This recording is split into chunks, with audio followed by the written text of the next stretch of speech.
देश के अंदर जितनी भी घटनाएं हो रही हैं, जो आने वाले टाइम में होती हैं, तो बाबाओं की शक्ति का इस्तेमाल किया जा सकता है। अगर है तो वास्तव में लाना चाहिए ना सामने।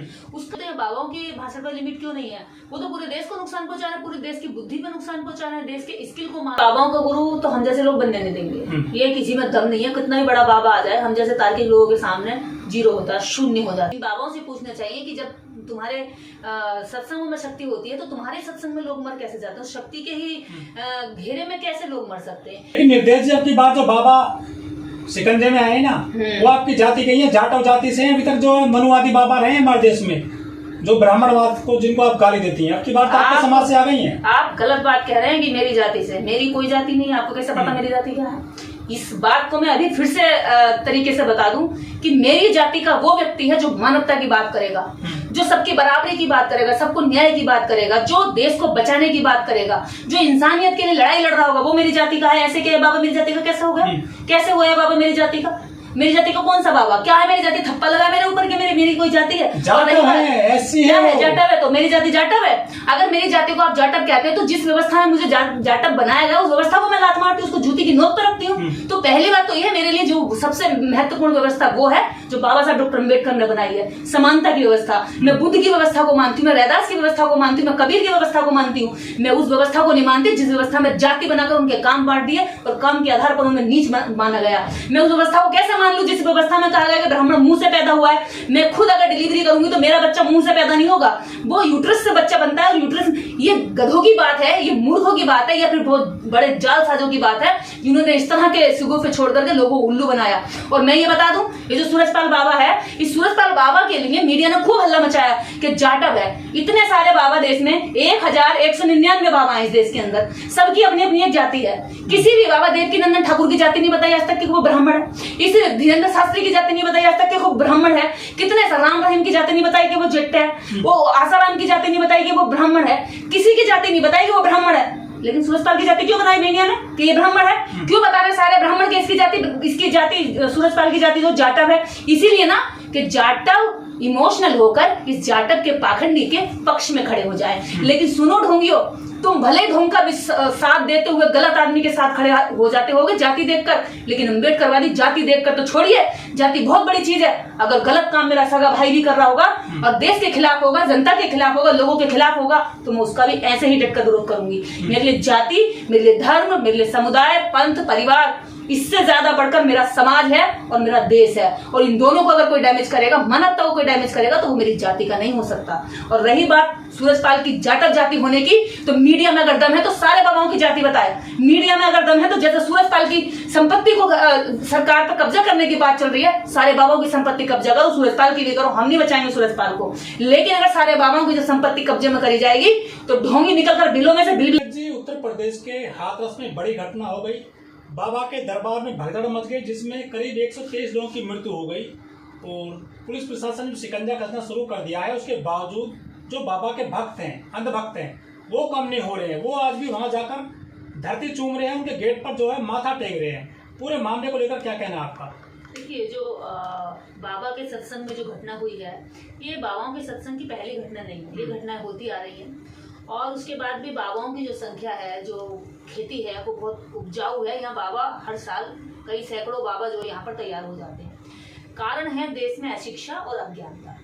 इस हमारे भारत में जो ये हमारा भारत है, ये अंधविश्वास की धरती है। लेकिन ऋषि मुनियों का देश है, बाबाओं का देश है भारत पहले से। तो नहीं, बाबा तो यहाँ केवल एक ही हुआ है, बाबा साहब अम्बेडकर, और बाकी तो सब ढूंढ ही रहे हैं। और एक ही अम्बेडकर ने लाखों करोड़ों लोगों की जो गरीबी और जिनकी जो मजलूमी गिरी थी वो खत्म करने का प्रयास किया और कर भी दी, करोड़ों का जीवन सुधार दिया। तो इस देश के अंदर जो ये बाबा तैयार होते हैं, इन बाबाओं को तैयार करने के लिए सबसे ज्यादा जो उपजाऊ जमीन मानी जाती है, वो मानी जाती है अज्ञानी दिमाग। अज्ञानी दिमाग में बाबा आसानी से बैठ जाता है। मूर्ख दिमाग में बाबा आसानी से बैठ जाता है। जो लोग भगवान को या अपने समस्याओं को छूटने के लिए या उसे छुटकारा पाने के लिए संघर्ष नहीं करना चाहते, वो बाबाओं की शरण में चले जाते हैं। यहाँ संत रैदास हुए, कबीरदास हुए, वो संत थे। और साधु की अगर बात करें तो इस देश के अंदर साधु कबीरदास जो साधु की बात करते हैं वो साधु है।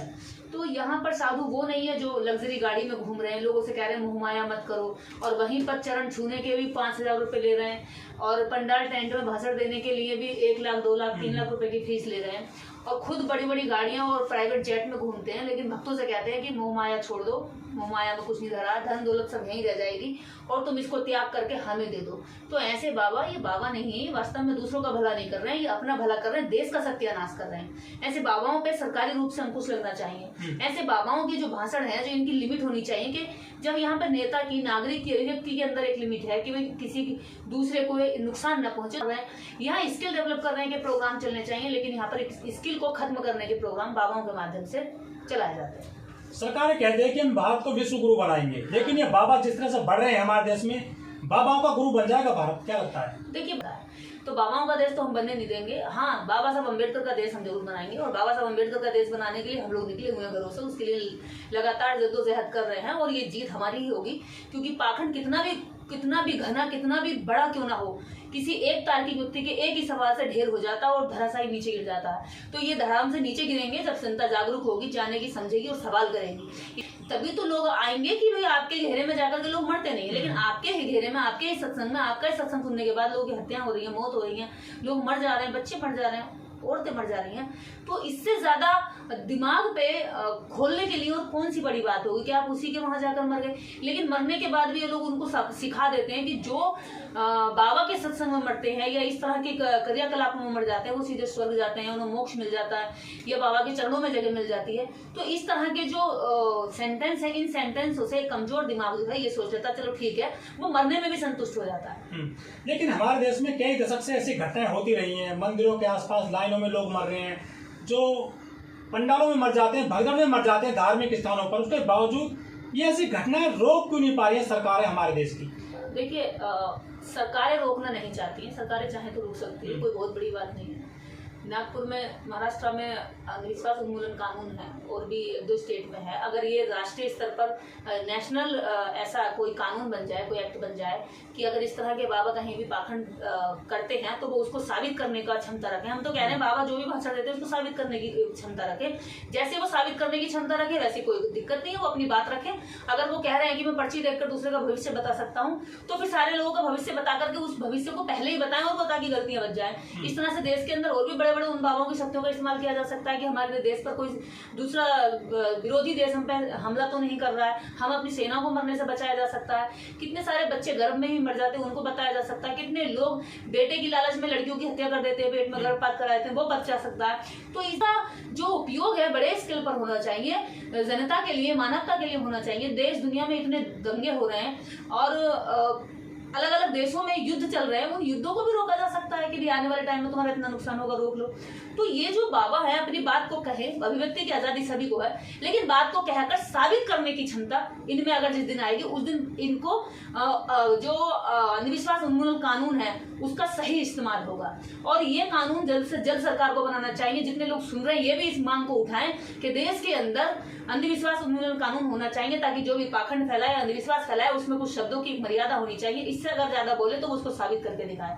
आप कह रहे हैं कि पाखंड के खिलाफ कानून बने देश में, बिल्कुल सरकार कानून बनाए, लेकिन हमारे देश की सरकार में जो नुमाइंदे हैं, मंत्री, प्रधानमंत्री, मुख्यमंत्री, राष्ट्रपति, वे खुद मंदिरों में जा रहे हैं, वो खुद मस्जिदों में जा रहे हैं, वो रथ खींच रही हैं हमारे देश की राष्ट्रपति, तो वो क्या आसानी से कानून बनाएंगे इस पाखंड के खिलाफ? देखिए, वो चाहे जो भी ढोंग पाखंड करे, लेकिन जनता की मांग है, जनता की मांग को उनको जनता फॉलो करती है उनको। वो किसी भी धर्म को मान सकते हैं, वो किसी भी पाखंड को मान सकते हैं, इससे जनता का कोई लेना देना नहीं है।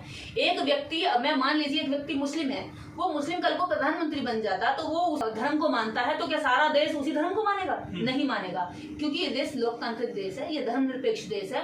कोई भी सत्ता में बैठा हुआ नेता किसी भी धर्म को माने, वो उसका व्यक्ति विशेष है, ना कि पूरी जनता का, पूरे पूरे लोगों का या पूरे देश का वो धर्म बन जाता।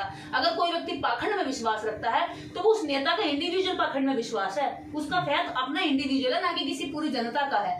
तो ये जो लोग कर रहे हैं ये अपना इंडिविजुअल चाहे जो करेंगे, चाहे जहां भी जाए, जो भी अंधविश्वास करें, लेकिन जनता के लिए कम से कम जनता मांग करती है तो उस जनता की मांग पर इनको कानून बनाना चाहिए, क्योंकि जनता से नेता बनता है। नेता जनता का बाप माई बाप नहीं है, जबकि जनता नेता की माई बाप है। तो जनता जो मांग करती है उस पर नेताओं को कानून बनाना चाहिए।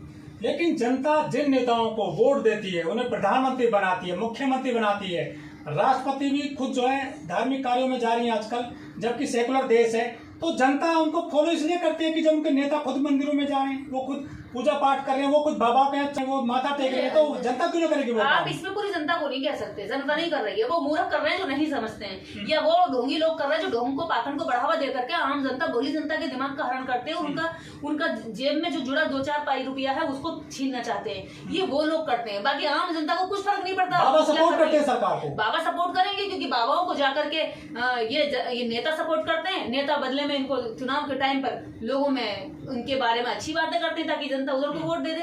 तो ये बाबाओं का और नेताओं का मिला हुआ सामूहिक मतलब सम्मिलित व्यापार है। जनता के लिए इसको आस्था बताया गया है। हाँ। जनता के लिए आस्था हो सकती है, विश्वास हो सकता है, भगवान हो सकता है या धर्म हो सकता है, लेकिन नेताओं के लिए बिजनेस है, बाबाओं के लिए बहुत बड़े स्तर पर एंटरटेनमेंट है, क्योंकि उनके लिए लड़कियां आसानी से अवेलेबल हो जाती है, उनके लिए पैसा आसानी से अवेलेबल हो जाता है, उनके लिए सम्मान आसानी से मिल जाता है। जो बिल्कुल गिरा पड़ा व्यक्ति भी बाबा बन जाए तो लोग उसको सम्मान की दृष्टि से देखने लगते हैं, गलत काम भी करते तो भी लोग उसको बचाते, जैसा इस बाबा को बचा रहे हैं। तो यही बात है कि जो बाबा को भी मिलता है, इधर नेता को भी मिलता है, तो दोनों सम्मिलित मिलकर ये व्यापार कर रहे हैं और आम जनता इसकी पीस कहते हैं ना कि चक्की के 2 पार्ट में दाल डालते हैं तो पार्ट चलते हैं 2, लेकिन दाल पिसकर बेसन बन जाती है। तो वही जनता का हाल है कि जनता नेता और बाबाओं के बीच में पिस करके दाल बनी जा रही है और जनता को ये समझ में नहीं आ रहा है कि हमारा हो क्या शोषण रहा है। पीढ़ी दर पीढ़ी गुलाम बने जाते हैं, हर पीढ़ी में इनको नए 10-10 बाबा मिल जाते हैं, लेकिन किसी भी बाबा ने इनकी गरीबी नहीं मिटाई,